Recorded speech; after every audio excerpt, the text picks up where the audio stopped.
Hey guys, what's going on? It's Karl here, back with my review of the HTC One M9. And HTC's flagship has been out now for the last month, so I've had quite some time with this device. There are definitely some things that I like about it, but there are some things that I'm not impressed with, aka the camera, but more on that later. That is similar to the M8 as well as the M7.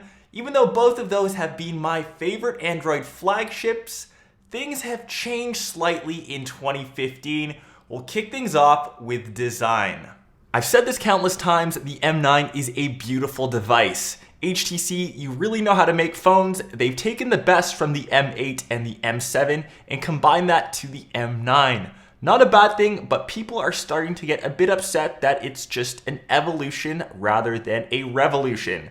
Things on the button layout, that has also changed. On the side, we now have the on and off /sleep button, volume rocker, as well as micro SD card slot, expandable up to 128 gigs, which is always nice.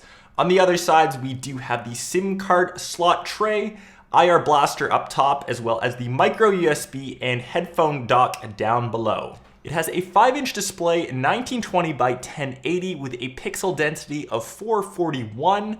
Great viewing angles, great color saturation, but if you're looking to future-proof your phone, we've got other flagships with Quad HD displays, and once again, comparing this to the GS6, I do prefer Samsung's display.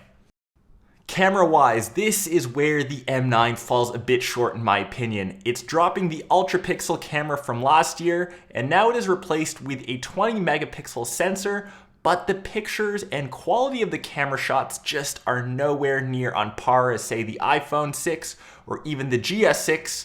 Forgive me from always comparing these two devices, but to me, the photos do seem a bit flat, doesn't really have proper color reproduction. When you're outside, I found that it overexposed the shots. The sensor isn't really too sure how to handle sunlight. I'm hoping these things can be fixed in a firmware update, but I am definitely disappointed with its performance. Performance-wise, this is where the M9 shines. Here are the Geekbench 3 scores, and underneath the hood, we have the latest and greatest chipsets. We've got the Snapdragon 810, 3 gigs of RAM, Adreno 430 GPU, and with great power also comes great responsibility. And sadly, in terms of battery life, I'm not too sure how those relate, but it has a 2840 milliamp hour battery.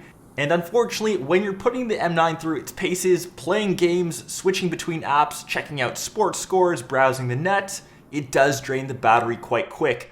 I am a fairly heavy user of the device, and it did not last me all day. Once again, one more thing to consider, and we'll end this review off on a good note: the boom sound speakers. The M9 has the best, hands down, front-facing speakers of any device, and this was continued from the M7 and the M8. So if you enjoy listening to audio out loud from your device, or you're watching some video, you don't have to cup your hands to get that enhanced audio experience. Boom sound speakers, #1 in my books. Now, I'm not saying that the M9 is the worst Android flagship of 2015. I still think it's a beautiful device. It performs extremely well. It's just on the backside, the camera, which is a bit of a letdown. And for me, the camera is one of the biggest deciding factors, or one of the most important features to me on a smartphone, but that of course is all personal opinion. It also doesn't help that Samsung completely redesigned their GS6. It looks really good, performs really well, and it has a better camera.